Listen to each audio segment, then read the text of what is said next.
Everyone told me this is never gonna work. This is like the worst idea you could ever do as a climber. And it was working.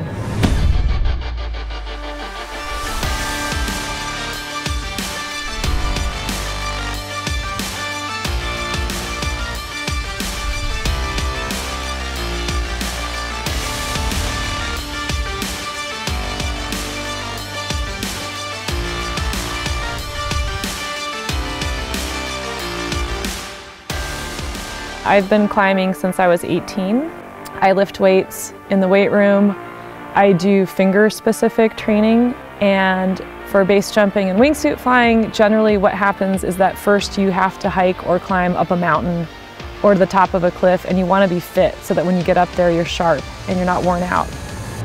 Tell me when you're ready. I'm ready. Okay.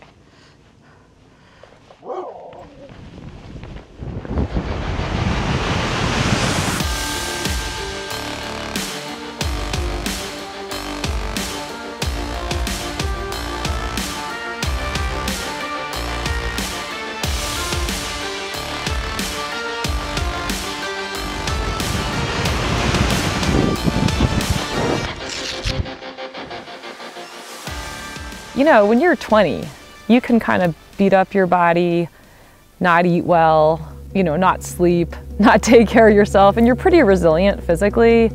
But as you get older, if you don't take care of yourself and you don't get enough rest, you don't eat correctly, you don't train, it doesn't work, and you will go downhill. I love doing this stuff, and I love doing it at a high level, and I really want to do it for the rest of my life. That has really directed a lot of my choices.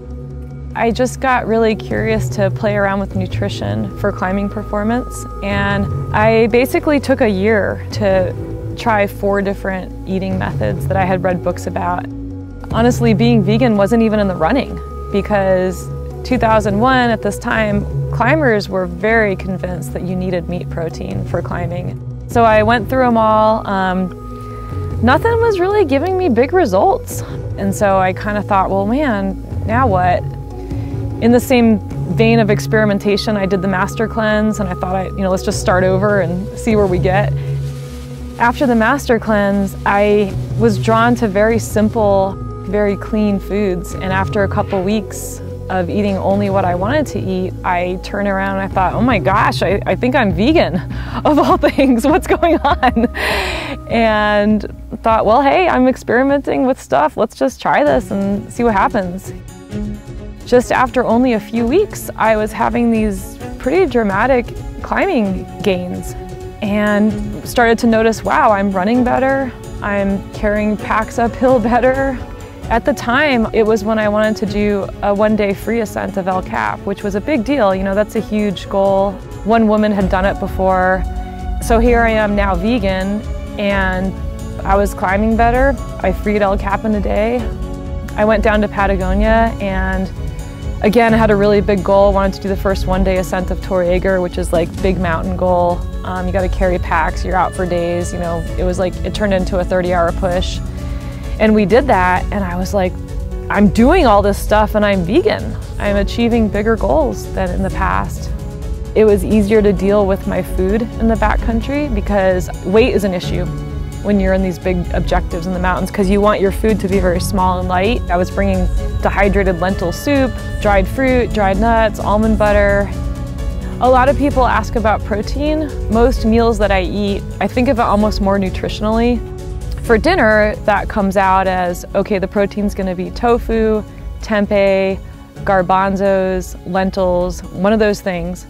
And then there's gonna be a whole grain, so maybe that's gonna be quinoa, maybe brown rice, maybe some kind of brown rice pasta. And then there's gonna be a dark green vegetable, and then some other vegetables in the mix. After I started eating vegan, I got more information about factory farming.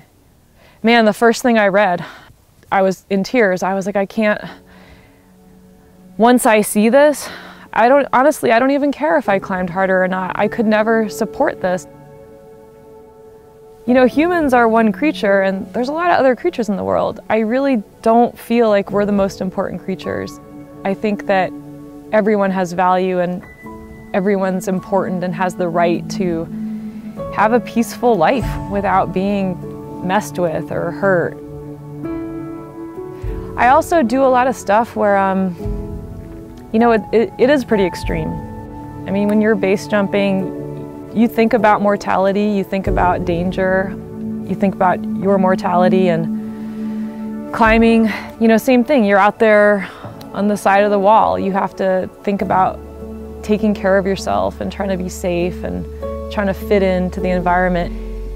And I guess I do have this sense of, you know, the more I try in my life to be kind and to not cause harm to others, maybe on some level, some of that's going to come back to me when I need it.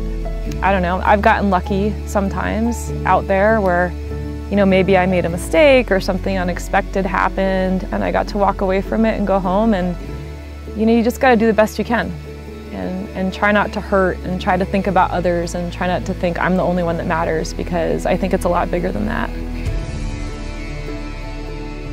I would rather see people just kind of take it easy on yourself and say, you know, it might be kind of neat to eat less meat, might be healthier. Don't feel like it's so rigid, like, oh my gosh, starting this exact moment, I can never ever touch a thing that isn't vegan. I think that's too intimidating.